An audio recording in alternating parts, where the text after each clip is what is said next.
Halo, nama aku Geisa Amanda. Aku dari Prodi Hubungan Internasional Universitas Kristen Indonesia Angkatan 2020.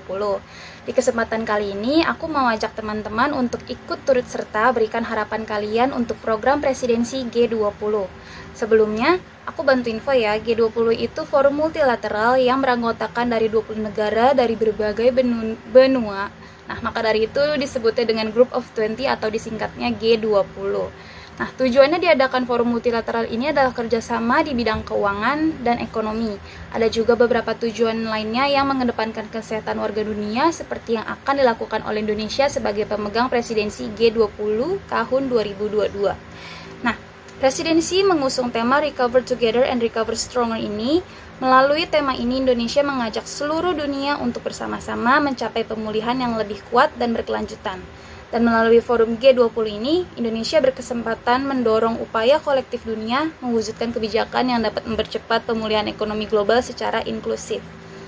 Nah, 3 topik utama yang akan diangkat dalam presidensi G20 oleh Indonesia adalah yang pertama ada sistem kesehatan dunia, di mana Indonesia berharap dapat memperkuat sisi kesehatan yaitu melalui vaksin dalam negeri yang bisa membuat resiliensi untuk mengatasi jika terjadinya gelombang virus pandemik berikutnya.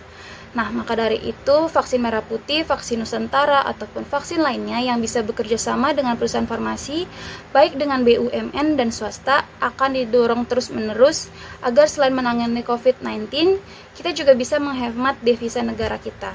Dan yang kedua, ada transformasi ekonomi dan digital.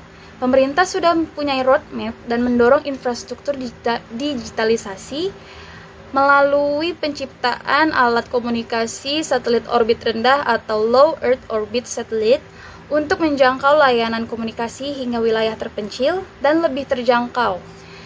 Teknologi ini akan dapat mengatasi kesenjangan digital dan di sisi lainnya, inklusi keuangan melalui fintech dan digitalisasi terutama membuat regulatory sandbox untuk melindungi transaksi keuangan masyarakat. Nah, yang ketiga ada transisi energi, yaitu adanya reformasi struktural melalui UU Cipta Kerja, yang saat ini implementasinya adalah dengan sistem yang dibangun di Kementerian Investasi dengan OSSRBA. Dan ada kebijakan Indonesia untuk melakukan hilirisasi yang menciptakan nilai tambah untuk melengkapi global value chain. Misalnya Indonesia mendorong sustainable palm oil sehingga itu menjadi komoditas ekspor yang andalan. Nah, Indonesia juga akan mengupayakan koordinasi kebijakan global yang berkontribusi terhadap tata kelola dunia yang lebih seimbang dan membuat G20 lebih adaptif terhadap krisis dan memperjuangkan kepentingan nasional di forum global. Nah, sebenarnya forum ini sangat bermanfaat bagi kelangsungan hidup negara-negara di Asia Pasifik dikarenakan pertumbuhan ekonomi yang relatifnya cepat, khususnya di Indonesia. Dikarenakan manfaat besar bagi Indonesia dengan menjadi presidensi G20, yaitu manfaat ekonomi dan pembangunan sosial serta politiknya.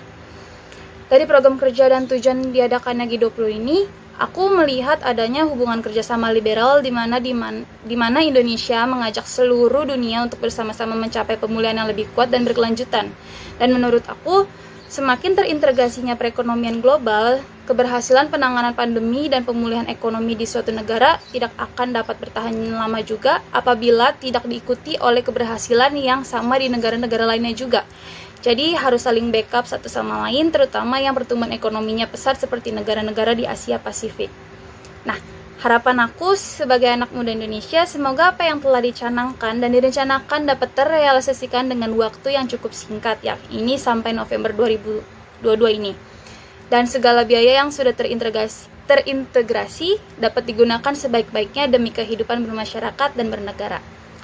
Hai semuanya, nama aku Gloria Switinia dengan NIM 207070569. Berdasarkan pengertian dan tujuan G20 yang telah dijelaskan tadi membuktikan bahwa perkembangan hubungan internasional semakin terlihat nyata dan jelas ditandai dengan adanya kerjasama antar negara baik secara bilateral maupun multilateral. Selain untuk mencapai tujuan bersama, dengan cara inilah masing-masing negara juga dapat mencapai kepentingan nasionalnya. Jika dahulu sesama aktor negara-negara saling berperang untuk mendapatkan dan mencapai kepentingan nasionalnya, tetapi berbeda dengan hubungan internasional di era kontemporer ini. Negara satu dengan yang lainnya harus melakukan kerjasama untuk mendapatkan tujuannya. Nah, Hal inilah yang menjadi titik argumen oleh pemikir teori liberal di mana setiap negara yang bekerja sama akan saling ketergantungan, terutama dalam bidang ekonomi, dan hal ini akan meminimalisir segala bentuk konflik dan masalah yang ada pada dunia ini. Dodge juga berteori bahwa dengan meningkatkan komunikasi antar masyarakat internasional dapat menumbuhkan rasa kebersamaan antar negara.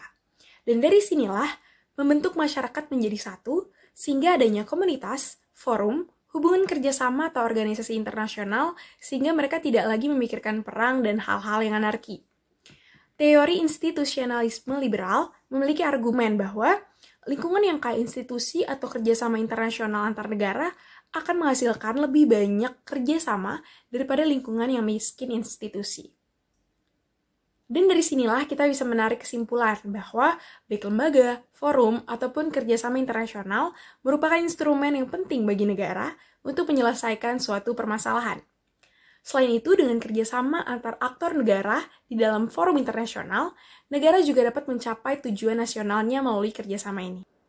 Sesuai dengan teori liberal yang telah dijelaskan, bahwa dengan adanya G20 ini memberikan forum untuk berdiskusi, di mana suatu permasalahan dapat dibicarakan agar mendapatkan solusi dan hasil yang terbaik bagi pihak-pihak terkait, sehingga tatanan dunia internasional dalam sektor apapun dapat berjalan sesuai dengan tujuannya.